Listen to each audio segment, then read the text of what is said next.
Hola, buenas tardes. Estefanía, buenas tardes. Empezamos a entrar. Hola a todos. Ya veo primer invitado por aquí. Buenas, Emi. Hola, ¿qué tal?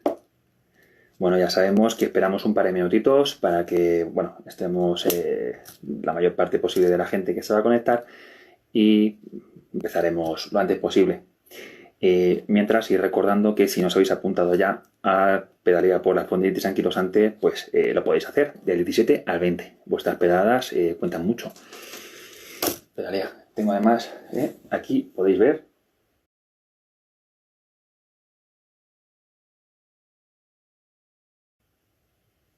Perfecto.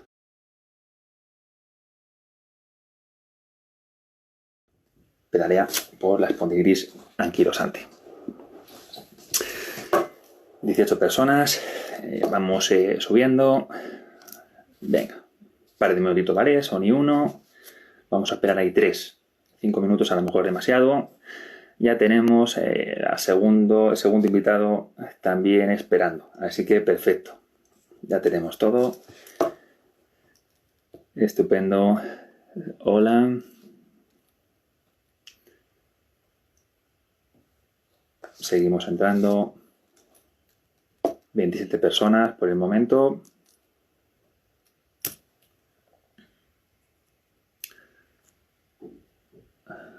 Ha habido más personas que solicitan entrar. Lo siento, me gustaría mucho poder hablar con todos, pero son los invitados que además son los que van a responder las preguntas. Si dependéis de mí, hablamos. Desde Valencia Bar, ¿qué tal? ¿Cómo estáis?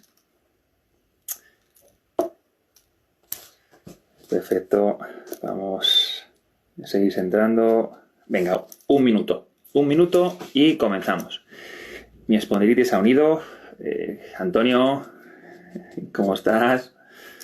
Vamos a ver, ¿cómo andas? Vamos a ver. Venga, 42 personas.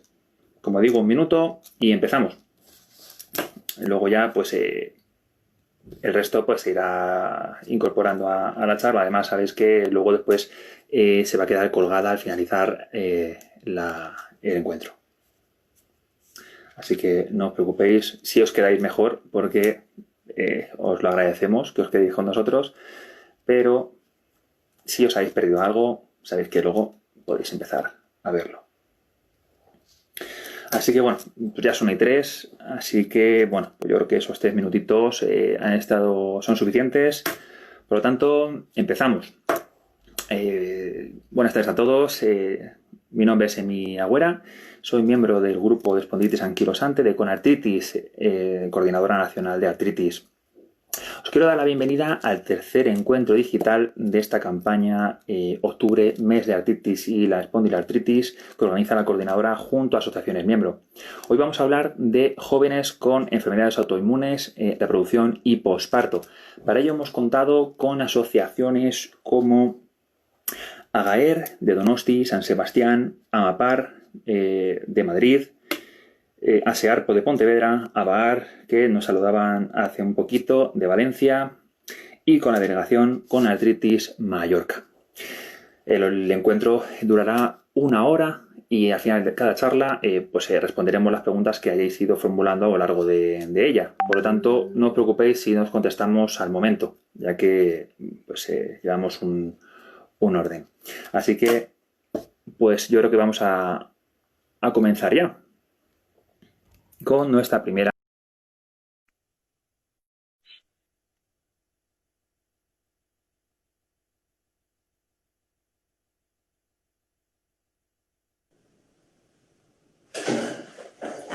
Buenas tardes. Sí.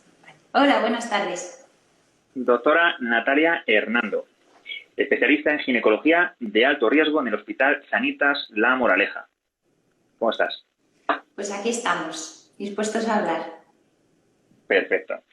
Bueno, pues si te parece, podemos comenzar por algo que preocupa mucho a los jóvenes, ¿no? Y es si estas enfermedades y sus tratamientos pueden llegar a afectar a su aparato reproductor. Bueno, pues me gustaría dejar claro que la enfermedad per se no afecta a la reproducción, no disminuye la fertilidad, pero sí que es cierto que cuando una mujer se queda embarazada y tiene este tipo de enfermedades, el embarazo es considerado de alto riesgo, no por la enfermedad en sí, sino por los tratamientos crónicos que normalmente tienen estas pacientes. Entonces, me gustaría también mandar un mensaje tranquilizador porque todos los que nos estén viendo, probablemente si van corriendo a mirar el prospecto de los tratamientos que siguen habitualmente, van a leer que este embarazo está contraindicado, este tratamiento está contraindicado durante el embarazo, es incompatible con la lactancia. Bueno, hay que ver un poco cada tratamiento y cada caso, ¿vale? En medicina, como en muchos otros aspectos de la vida, las cosas no son blancas o negras, nos movemos en una escala de grises. Y esta escala de grises en medicina nosotros lo llamamos el riesgo-beneficio. Es decir, el riesgo que yo como médico y mi paciente estamos dispuestos a asumir viendo el beneficio que vamos a obtener de mantener un tratamiento en el periodo previo al embarazo y durante el embarazo. Y luego después también en el posparto. Entonces, bueno, no afecta a la fertilidad. Perfecto.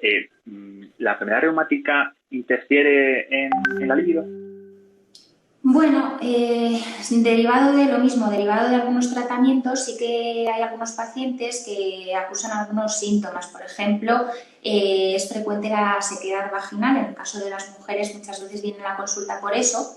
Y entonces, en estos casos, con lo que contamos es con muchos hidratantes. Hay hidratantes múltiples en la farmacia que se pueden encontrar un montón, hay internos y externos, y los hay a base sobre todo de ácido hialurónico, son la mayoría, y luego hay otros que llevan en su composición estrógenos, que podrían preguntarse, ¿yo puedo usar estrógenos? Pues se pueden usar sin ningún problema.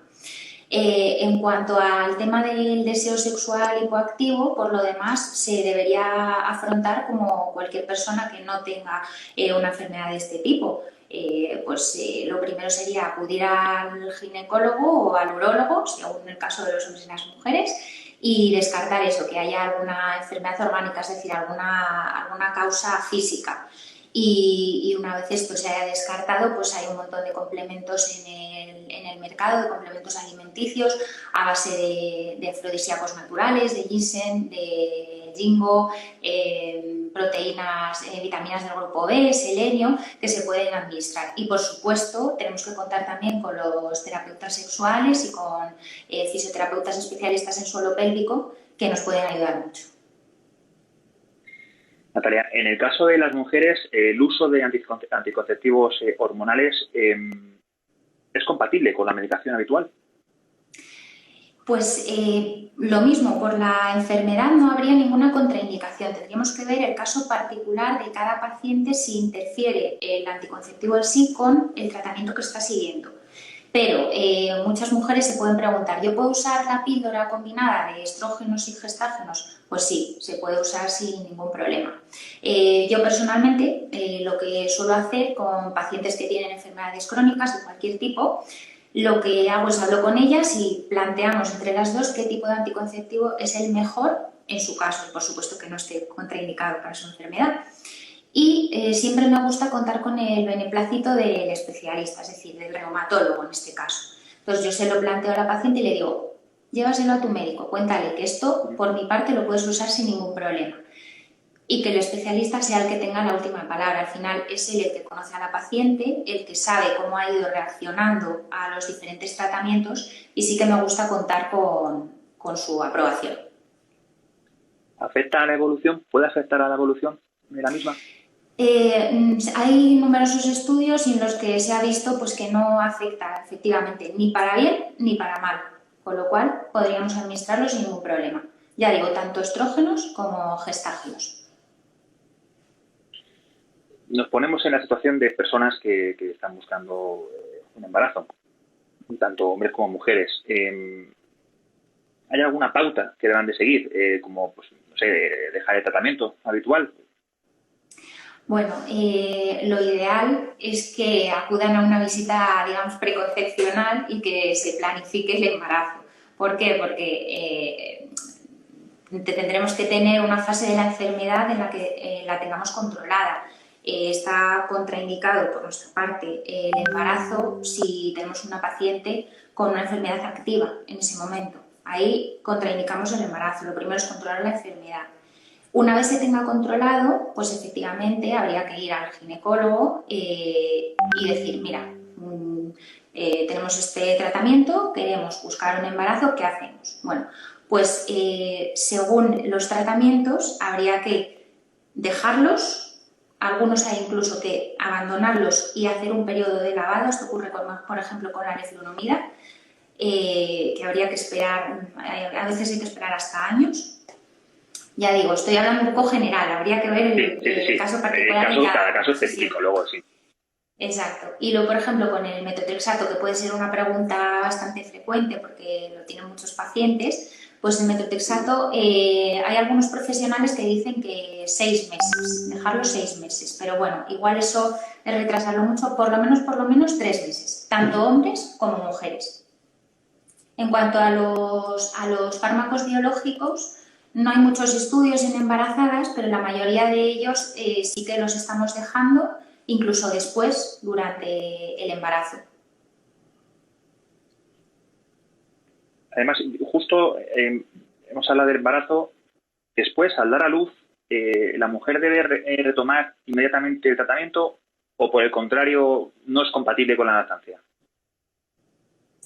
Bueno, hay que tener en cuenta que el embarazo en realidad supone un cierto estado de inmunosupresión, con lo cual enfermedades reumatológicas, muchas enfermedades autoinmunes, vamos a tener una época en la que vamos a tener pocos síntomas, aunque puede haber personas que sí que tengan brotes durante el embarazo, pero generalmente vamos a tener una época un poquito de tregua. ¿Qué ocurre después del parto? Pues todo lo contrario, que hasta un porcentaje alto de pacientes van a tener un brote después, en los 3 meses siguientes al parto, con lo cual es súper interesante y casi obligatorio, diría yo, que las pacientes vuelvan a tener el tratamiento con el que estaban antes o un tratamiento con el que lo tengan controlado. Pero no podemos relajarnos porque hemos tenido unas semanas, unos meses de estar bien y ojito con el posparto, hay que tenerlo bien controlado.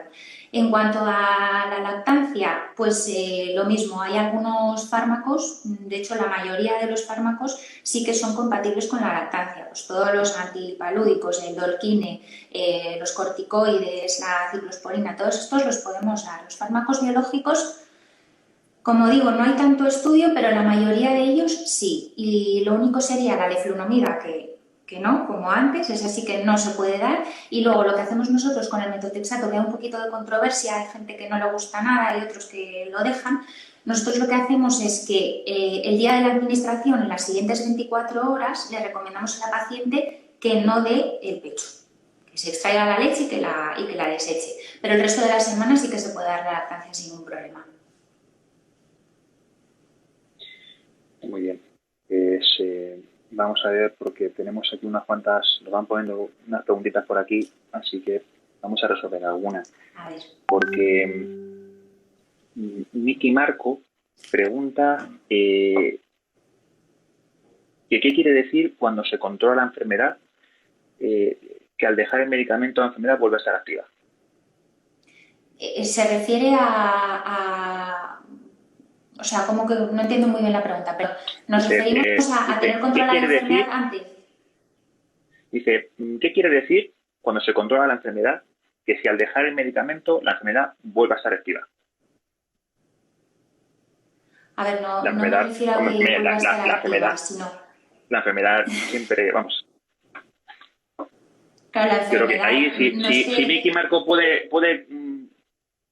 afinar un poquito más en la pregunta y ahora volvemos con él. Eso es. Vamos con Anises. Habla de que cada reumatólogo dice una cosa diferente. Habla de las sazolpirina. dice que sí, bueno, que en ese caso como que el reumatólogo dice una cosa diferente, que sí sería aconsejable retirarlo. Pues A ver, yo creo que, yo pues, efectivamente, cada especialista, ¿verdad? Claro, es que cada especialista efectivamente, yo la verdad, ante la duda, si pudiésemos cambiar a otro con el que sí que tengamos estudios y sepamos que no hay ningún problema de cara al embarazo, pues eso sería lo ideal. Pero claro, es lo que digo, riesgo-beneficio. Si podemos y vamos a tener control de los síntomas, pues fenomenal. Si el cambio va a suponer tener un poquito de descontrol, pues entonces es mejor mantener ese tratamiento y tener controlada la enfermedad, controlar los síntomas bueno, y continuar con ella. Aquí van haciendo preguntas, lo que sucede, bueno, es que están preguntando un poquito casos específicos, entonces que son casos específicos que, pues, que habría que estudiar un poquito más a fondo. Claro. A ver, volvemos a Miki, a ver si Miki se refiere a que sí es probable que la enfermedad se reactive al dejar la medicación. Dice que en el momento que dejamos la medicación, que sí vamos a sufrir muchos brotes. A ver, eso, como digo, depende de cada uno, pero sí que puede suceder. Si se refiere a antes del embarazo, el tema de suprimir la medicación, lo ideal sería suprimir la medicación, esa en concreto que no podemos tener durante el embarazo, y cambiarla por otra que sí que sea compatible. Eso sería lo ideal. Y si se refiere después al posparto, que no me ha quedado muy claro, así que contesto las dos cosas, pues en el Sí, posparto lo que decía, al volver a estar en un entorno, una inmunidad un poquito más agresiva, digámoslo así, no es muy ortodoxo el término, pero digámoslo así, podríamos tener más síntomas, podríamos tener brotes. Y luego además también es cierto que los niveles de prolactina, que si la mujer pecho pues van a ser altos, la prolactina también se ha relacionado con la existencia de rebrotes. perfecto. Dice No que sé si eso he es. contestado a Miki. Sí, sí, porque Miki nos dice que eso es, que gracias. Y perdón, no hay Vale. perdón por nada. Nada. Perfecto. Aquí hablamos del metotrexato. Débora Villacís, si el metotrexato pues no se debe tomar durante el embarazo. No. Es un fármaco que es ampliamente conocido, teratógeno, es decir, causa malformaciones en el feto. De hecho, se usa para interrumpir algún tipo de embarazo, no me voy a meter en ello, Sí. que no va bien. Y eso sí que está clarísimo que no.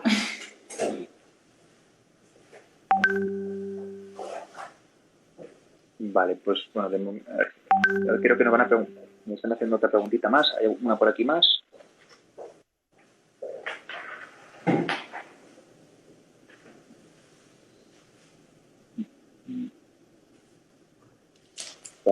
Vale. Ya hemos hablado de... Como digo, pues en casos concretos pues es un poquito más complicado. Aquí dice a Joana, Joana dice que no le ha quedado muy claro si puede continuar con el biológico durante el embarazo. Depende del biológico. Entonces, en general, como digo, son todos o luz verde, es decir, que se puede continuar durante el embarazo, o lo que nos dicen muchísimos estudios que están haciendo y tal, viendo pues si se relaciona con malformaciones, dicen que no se relaciona con malformaciones durante el embarazo. Pero como digo, es que no hay prácticamente estudios en embarazadas, porque poca gente se pone a hacer estudios en embarazadas, como es lógico. Entonces, pues es eso. O algunos fármacos biológicos sí se pueden continuar sin ningún problema, si se conoce, y otros, pues poquito a poco se va viendo que no hay ningún problema. Digamos que faltaría un poco de información. Habría que ver de qué biológico se trata.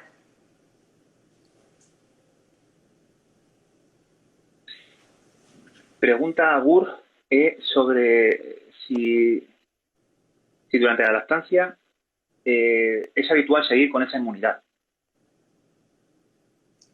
¿Con qué inmunidad? Perdón.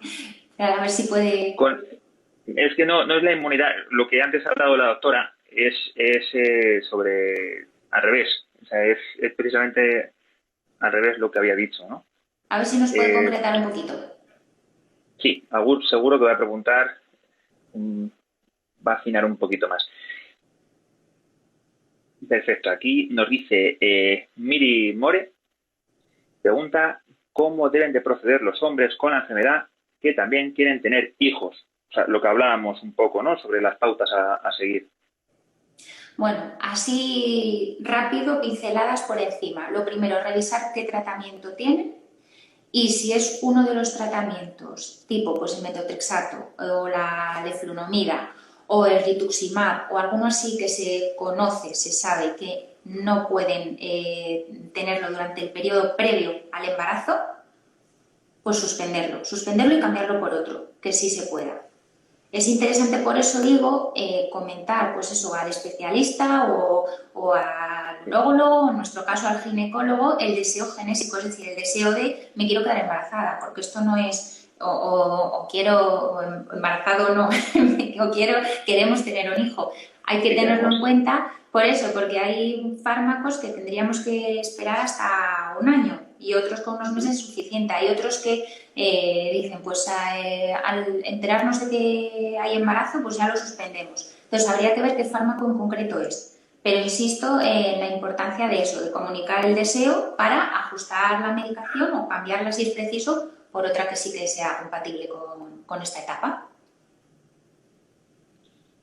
Aquí hay una pregunta, pregunta Mari por el metotrexato, que si puede expulsar el DIU.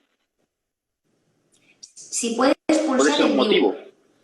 Sí, pero dice que ha tenido, pues eso, que ha tenido expulsar varias veces el DIU y que sí puede ser uno de los motivos, que el metotrexato sea un motivo por el que pueda expulsar el DIU. El DIU lo No, expulsan es algo... mujeres, no muchas, es un porcentaje pequeño, pero lo podemos expulsar cualquier paciente, no tiene relación con el metotrexato. No da directamente relacionado. Claro, igual tiene un útero un poquito más rebelde y está echando el DIU, pero en principio no habría relación. Vale, volvemos a Agur, que ya hemos afinado un poquito. Agur dice que se refiere con la enfermedad pausada, como en el embarazo, hablando de la lactancia, que si en el embarazo la enfermedad va a estar igual, pausada.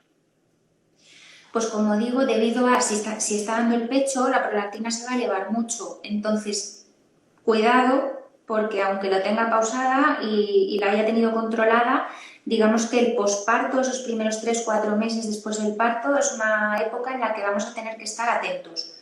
¿Que no tenemos un brote y todo sigue controlado? Pues fenomenal. Pero ojito, porque un porcentaje alto de pacientes en el posparto es donde recae.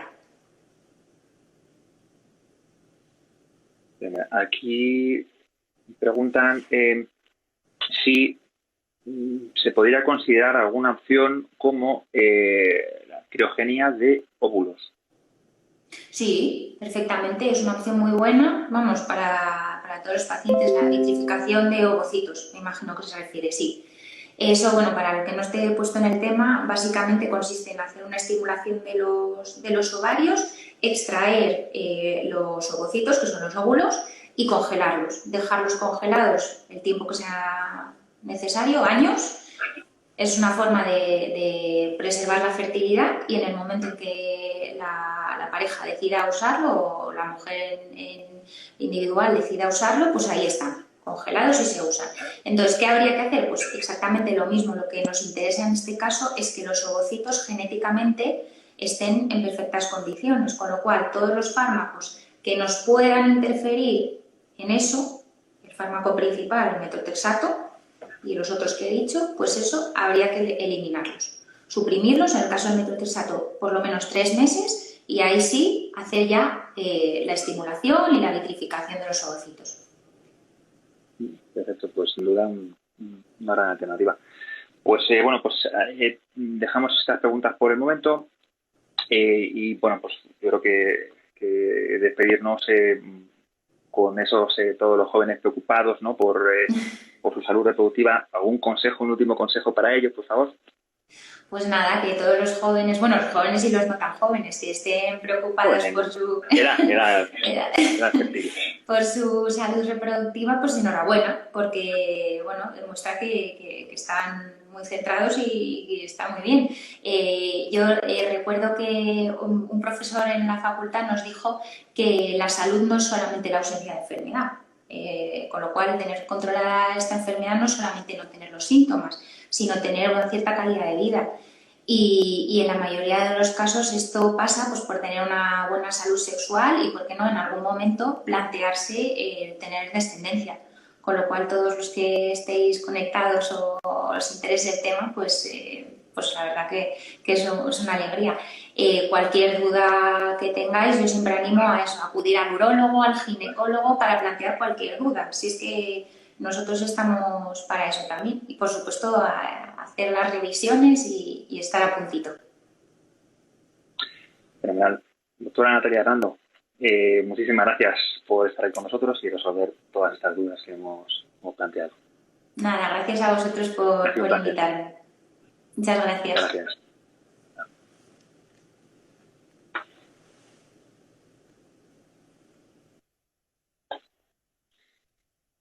Bueno, pues llegamos al ecuador de este encuentro.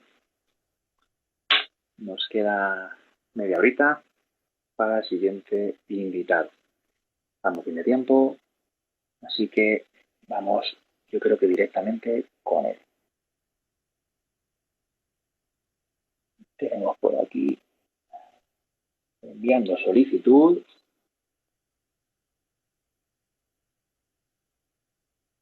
A ver si aparece.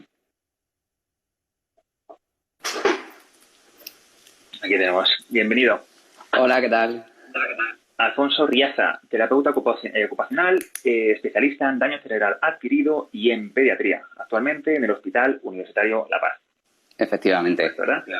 ¿Cómo estás, Alfonso? Muy bien, muchas gracias ante todo por invitarme, sobre todo por asistir a estos directos que estáis haciendo desde Conartritis. Siempre es un placer poder colaborar con vosotros y poder dar a conocer un poco a lo que nos dedicamos desde la profesión, cómo podemos ayudar a todas las personas con artritis y sobre todo a solucionar problemas y a que la gente tenga una calidad de vida y una funcionalidad en su vida adecuada. Así sin duda. ¿Te parece si quieres? Vamos a empezar, ¿no? Vale. La inflamación y el dolor pueden llegar a ser un problema, ¿no? Para mantener relaciones sexuales. ¿En qué puede ayudarnos la terapia ocupacional? Pues fíjate, sí que es verdad que es un problema bastante frecuente y que no nos suelen llegar demasiado al departamento, ya bien sea por tabús, porque les da miedo, por preguntar, pero sí es verdad que para los terapeutas ocupacionales el poder disfrutar de una buena salud sexual y poder meterla en nuestro día a día, que es tan importante, y el no poder hacerlo muchas veces por esas limitaciones que tenemos por el dolor, ¿vale? Sí es verdad que damos muchos consejos a la hora de diferentes tipos de postura o cómo tenemos que colocarnos a la hora de realizar esas relaciones sexuales, y siempre vemos el perfil del paciente, dónde tenemos más dolor, dónde tenemos menos dolor, qué articulaciones están más bloqueadas, cómo podemos intervenir ahí. Entonces va en función de cada una de las personas. Pero sí es verdad que hay una gran variedad de posturas y diferentes movimientos que podemos utilizarlos sin dolor, ¿vale? Y adaptados a cada uno. En el caso de las mujeres embarazadas, ¿se puede plantear un problema físico quizá más que a una mujer sin ninguna enfermedad reumática? Efectivamente, sí es verdad que las mujeres que tienen a una enfermedad reumática durante el embarazo, bastante dolor, a todas las mujeres en general, siempre hay sobrecarga a la zona lumbar, cadera, ¿vale? Sobre todo en los estadios más finales del embarazo. Entonces siempre recomendamos lo mismo. Siempre prevención. La prevención es muy importante, que es el ejercicio, ¿vale? El hacer ejercicio sin impacto, ¿vale? De forma regular. O sea, caminar. En el caso de que tengamos dolor, adaptar ese ejercicio a el dolor que tengamos, ¿vale? Siempre nunca parar de golpe, ¿sabes? El reposo relativo, ¿vale? pero sí es verdad que hay que pues prevenir ese dolor. ¿Y cómo prevenimos? Muchas veces con el ejercicio. Sí es verdad también que las mujeres con enfermedades reumáticas, sí es verdad que suelen tener bastante más dolor, ¿vale? Y que hay que prevenir más que en mujeres que no lo tienen. Pero sí es verdad que se dan muchísimos casos. ¿Hay alguna pauta para a la hora de sentarse o a la hora de dormir que puedan hacer? Sí, hay muchísimas. De hecho, igual que en el resto de casos, tendremos que adaptar a cada uno de los pacientes, pero sobre todo mujeres con enfermedades reumáticas que tengan dolor en lumbares, en cadera, a la hora de dormir. Sí es verdad que ya podemos utilizar desde al principio del embarazo la almohada de lactancia, que será nuestro gran aliado durante todo el proceso, desde que nos quedamos embarazados hasta que damos a luz, estamos dando lactancia y tal. La almohada de lactancia va a ser nuestro gran aliado. Siempre el decúbito lateral con almohada entre las piernas en el caso que haya dolor en caderas, ¿vale? Para proteger la zona lumbar en la zona cuando estamos boca arriba. También utiliza la almohada de lactancia, ¿vale?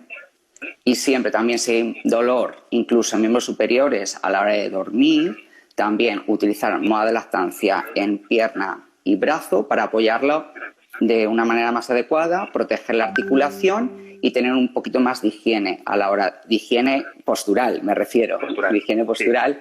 Para colocar la otra hablamos por eso que también. Exactamente. Pero hablamos de higiene postural. Exactamente. Entonces, siempre la almohada de lactancia siempre bien.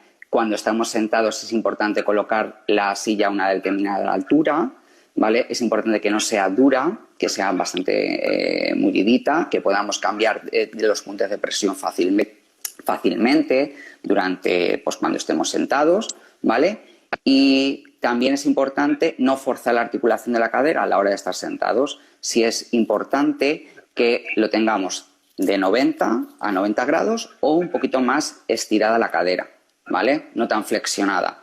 El aumento de flexión lo que hace es dolor articular en la zona de cadera, ¿vale? Incluso en zona lumbar. Te planteo una situación. La mujer da luz, llega un brote. Llega un brote inesperado, para variar, y bueno, pues ¿es un impedimento a la hora de la lactancia? Evidentemente, cualquier brote ya a nivel anímico, ¿vale? Va a interferir. O sea, la lactancia es muy importante, muy importante a la hora de incluso cuando da salud, y sobre todo tenemos diversos dispositivos para poder hacer una lactancia adecuada, ¿vale? Sin necesidad de forzar las articulaciones. Volvemos a lo mismo, tenemos la almohada de lactancia. O sea, yo me he cogido una media almohada, ¿vale? Que tengo, que siempre la podemos colocar en determinadas posturas, ¿vale? Alrededor de nuestro cuerpo para colocar a nuestro bebé, ¿vale? Y sí es importante utilizar en ambos pechos, que eso siempre es verdad que hay que ir cambiando. Colocar la almohada en una determinada postura para poder colocar a nuestro bebé, ¿vale? A nuestro bebé en una determinada posición, que no tengamos que forzar el hombro, que no tengamos que forzar el codo ni la muñeca, nos va a favorecer la lactancia adecuada. Sí es importante siempre tener una determinada postura a la hora de sentarnos, ¿vale? A la hora de sentarnos tenemos que tener un buen posicionamiento, ¿vale? Sentados, bien sea en una silla, ¿vale? Con nuestra almohada de lactancia y unos cojines que podamos apoyarnos y que tengamos los hombros a una determinada posición, ¿vale? Que estén alineados y que estemos descansando todo nuestro cuerpo sobre elementos, es decir, sobre almohada. Nosotros podamos estar nuestro bebé, incluso muchas veces si tenemos ese brote tan inesperado, tendríamos que cogerlo o bien con los antebrazos, ¿vale? Para cogerlo con más fácilmente, no simplemente con nuestras manos. Siempre utilizar articulaciones más grandes, ¿vale? Y así poder cambiarlo de posición al otro lado, al otro pecho. Sí es verdad que una de las cuestiones que nos plantean muchos es a la hora de sacar los gases, que me parece súper importante a la hora de tener un brote, porque claro, tienes que soportar el peso de nuestro bebé, claro, o bien aquí, que ya estás cargando la articulación del hombro, el trapecio se está cargando, ¿vale? Siempre hay otra determinada postura que es sentando un poquito a nuestro bebé, utilizando nuestro antebrazo y nuestro bíceps por detrás de la cabeza, ¿vale? Y con la mano completa dar en la espaldita, ¿vale? Para así sacar los gases.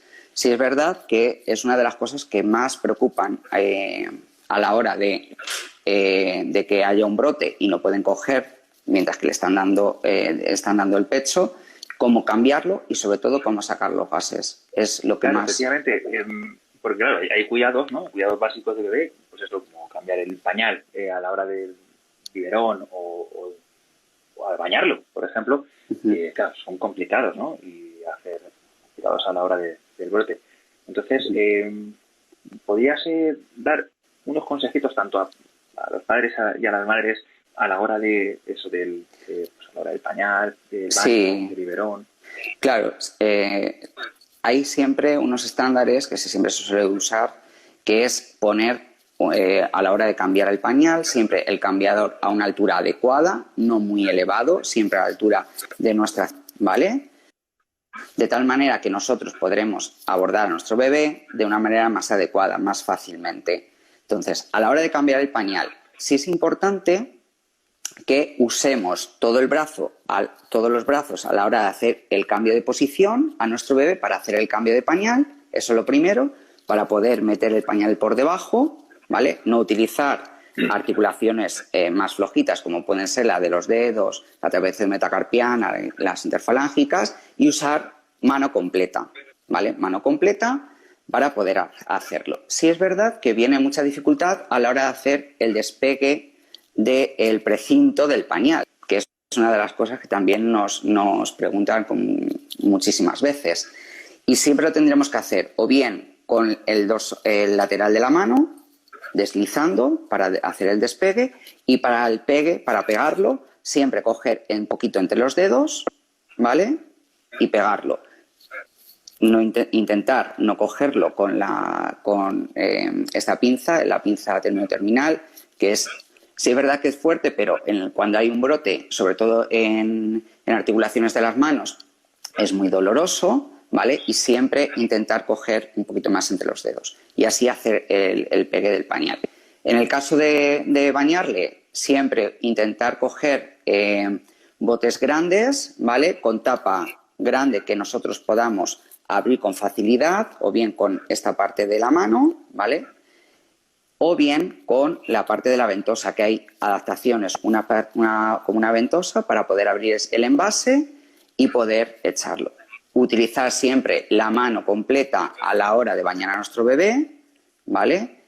También tenemos que tener en cuenta que la bañera tiene que tener un buen asiento para sentar bien a nuestro bebé de manera segura, ¿vale? Y así no tener que usar más articulaciones de nuestro cuerpo para coger y hacer el baño, ¿vale? Y siempre siempre lo más importante es colocar tanto la mesa del cambiador como la bañera a una altura adecuada para no forzar las articulaciones. En el caso de dar el biberón, utilizaremos igualmente la almohada de lactancia o incluso en el sofá con bastantes cojines alrededor, ¿vale? Podemos usar el biberón con las dos manos a la hora de cogerlo, ¿vale? Para dárselo a nuestro bebé, o hay unas adaptaciones de antebrazo que las colocaremos con velcros a nuestro antebrazo, colocaremos el biberón y lo podremos dar, ¿vale? Como si estuviéramos dándole así, ¿vale? O sea, también sería una de las opciones. Pero bueno, en esto de adaptaciones, en el cuidado y en las actividades de la vida diaria que nos vamos a encontrar en el cuidado de nuestro bebé, hay infinidad. Sí, siempre digo lo mismo, que es importante dejarse aconsejar por el terapeuta ocupacional, que nos va a poder guiar y entrenar en el uso de todas ellas y en la cual es más adecuada en este caso. Pues voy a recoger que iba leyendo algunos mensajitos mientras que estabas Vale. hablando y he leído Gloria Sánchez, hablaba de que eres el mejor terapeuta ocupacional del mundo. Bueno, hay decía, muchos. decía Gloria Sánchez. Entonces, bueno, recogiendo esto, la verdad es que vuestra función es bastante importante, pero nuestro sistema de salud no lo ofrece. Entonces, ¿cómo se puede pedir vuestra ayuda? Hay diversas asociaciones, como incluso la vuestra, que tienen el servicio de terapeuta ocupacional dentro de su cartera, pero a nivel de salud pública, sí es verdad, yo lo que conozco es el SERMAS ahora mismo, actualmente, y sí es verdad que todas nuestras pautas tienen que venir desde el médico rehabilitador. Entonces, el médico rehabilitador será el que nos prescriba ese tratamiento para poder acceder a nuestros servicios desde el sistema público de salud. Pero en diversas clínicas vamos a tener privadas y concertadas, vamos a tener también estos servicios. Pero es importante que sepan todos nuestros, tanto los que nos están viendo como y conociendo, como todas las personas que tengan problemas, que existimos y que les podemos dar diversas pautas y que diversos dispositivos para poder ayudarles en su día a día. Insistimos, eso es el mensaje que quede claro, insistimos y ayudan bastante, la verdad. Pues para finalizar, antes de las preguntas de los seguidores, ¿puedes darles un consejo a todas aquellas personas que les asusta, ¿no? Les asusta que la enfermedad les impida a realizar los cuidados básicos de su bebé? Pues mira, yo siempre recomiendo el que se metan dentro de este viaje que es el poder tener un hijo, que siempre hay adaptaciones para todo, que siempre vamos a poder salir a flote cuando tenemos a nuestro bebé y que nunca es un impedimento dentro de los cuidados de nuestro bebé y cómo gestionar el cuidado de nuestro hijo. Siempre vamos a tener cualquier dispositivo a nuestro alcance y de diversos profesionales que nos van a guiar en ese cuidado tan importante. O sea, que no tengan miedo, que para eso estamos. Que adelante, que estéis ahí para ayudarles.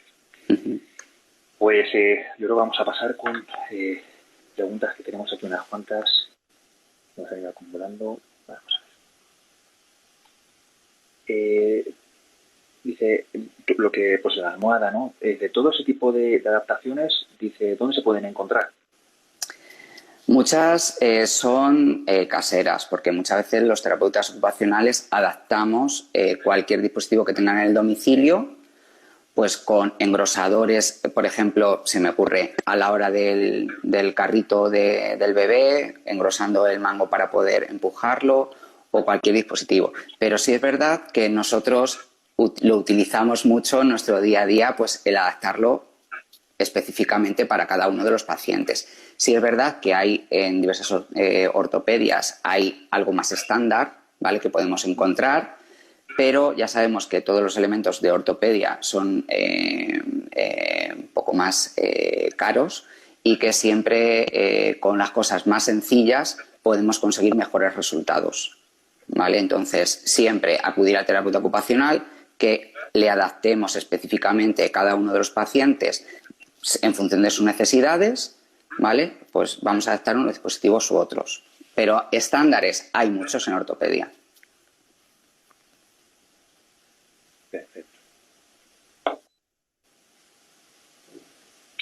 ¿Recomiendas el porteo para personas con artritis reumatoide o es desaconsejable?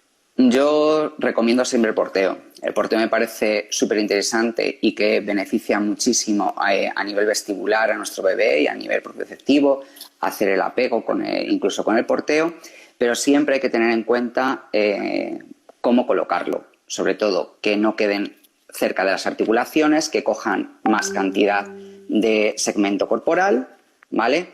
Siempre es importante colocar el bebé primero y después colocarnos nosotros, ¿vale? Después colocar el porteo. Y hay diversos porteos, o bien hacia adelante o bien de lateral. A mí me gusta bastante el utilizar el de lateral o incluso mochila, ¿vale? Siempre que repartamos el peso en todas las articulaciones y eso, siempre aumentar ese segmento corporal a la hora de colocarlo. Preguntan precisamente sobre las adaptaciones. Dice que si huyen, hay que huir de los vídeos que hay en YouTube. A ver, hay vídeos en YouTube que son bastante ilustrativos, pero con respecto a adaptaciones, los vídeos que adaptemos en función de cada uno de los pacientes. Hay vídeos súper instructivos en YouTube y todos lo sabemos, pero siempre dejarte guiar por uno de los profesionales es mucho mejor. Desde luego. Que sobre todo que te entrenen. Claro, sobre todo que te entrenen en el uso de esas adaptaciones o del problema que tengas. Sí. Dice, ¿recomiendas mejor el porteo con mochila o con fulares? Ambas dos sería una buena opción, ¿vale? Sí es verdad que el fular es mucho más cómodo, ¿vale? Porque te coge mucho más segmento corporal, ¿vale? Me gustan más que las mochilas. Sí es verdad que ahora en el mercado hay infinidad de mochilas, ¿vale? Con reforzadas, con almohadilladas y están fenomenal también. Entonces es en función de dónde tengas el dolor, si en el caso que estés en brote o cuáles las articulaciones que tienes más débil, saber cuáles son esas y poder almohadillar en función de lo que necesites. Pero vamos, que ambas dos sería una opción. A mí me gusta mucho fular, ¿vale? Pero bueno, ante gustos muchas veces no hay ninguna pauta, ¿sabes? Solamente en función del paciente. Virginia nos pregunta por maneras de coger al bebé cuando se tienen las manos afectadas. Vale, cuando se tienen las manos afectadas utilizaríamos la parte de antebrazos, ¿vale? Pues igual que cuando cogemos a nuestro bebé de esta manera con las manos. A ver, cuando cogemos muchas veces a nuestro bebé lo cogemos así con las manos. Pues como hemos dicho antes, pasar el antebrazo por debajo de la axila, con la palma de la mano coger la cabeza y por el otro lado igual y acercarlo a nuestro cuerpo, ¿vale? Ahí nos ayudaría mucho, ¿vale? Porque estamos utilizando un segmento corporal mayor, ¿vale? Que con las manos. Y ese entrenamiento, en definitiva, ¿sabes? Que es acostumbrarte un poco a cogerlo en esta posición. Sí es verdad que, sobre todo en los primeros meses, que las madres tienen mucho más miedo, incluso los padres tienen miedo a la hora de cogerles, siempre tenemos que buscar los antebrazos, meterlo por debajo para coger, ¿vale? Siempre. No utilizar solamente manos. Si usamos solo manos, es un segmento mucho más corto, siempre suelen tener más dolor, ¿vale? Y no tienen demasiada fuerza. Con lo cual, antebrazo, que aquí sí que vamos a poder cogerles en condiciones, ¿vale? Y como hemos dicho antes, mano en cabeza, pasar antebrazo por detrás, ¿vale? Y la otra igual. En esta postura utilizaríamos la articulación del codo, bíceps y acercaríamos a nuestro cuerpo, ¿vale? Esa sería una de las maneras. Yo creo que esa vamos.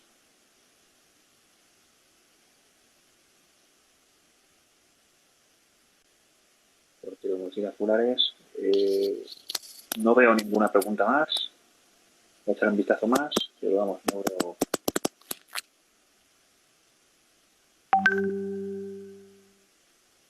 Y que ha tenido en su práctica, esta última que han preguntado, ¿ha tenido en su práctica que la enfermedad desapareció al dar a luz?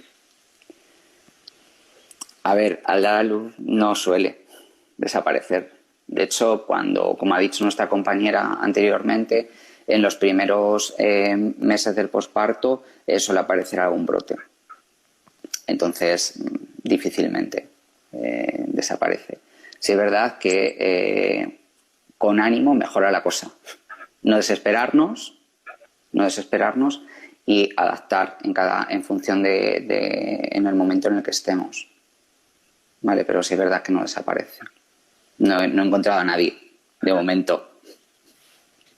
Y la evidencia Sí, tampoco nos lo muestra. Bajo su práctica. O sea, que entonces está más que contestada. Pues no veo ninguna pregunta más. Así que, pues, podemos dar por terminado esto. De acuerdo, ya sabes que para la gente que tenga cualquier cuestión, sabes que pueden acudir al terapeuta ocupacional en cualquier momento. Existe, que están ahí y estamos para ello. ayudar, que a través de las asociaciones o médico rehabilitador pueden llegar a nosotros. Que los utilicemos porque ayudan muchísimo. En cada parte de nuestra vida. Perfecto. Alfonso, oye, pues muchísimas gracias por estar aquí con nosotros esta tarde y por todos tus consejos. Muchas gracias a vosotros. Un placer. Hasta luego. Gracias. Chao, adiós.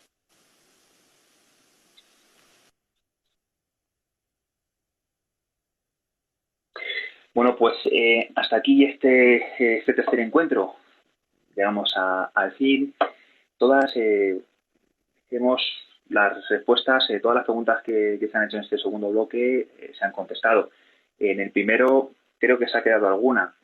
Si de todos modos, si surgiese alguna otra pregunta, las podéis enviar a saipar@conartritis.org.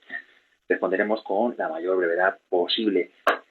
Agradecer, como siempre, a empresas farmacéuticas colaboradoras, Avi, Biogen, Bristol Myers Squibb, Galápagos, Gebro Pharma, Janssen, Lilly, MSD, Mylan, Nordic Pharma, Pfizer, Roche, Sandoz y Sanofi Genzyme.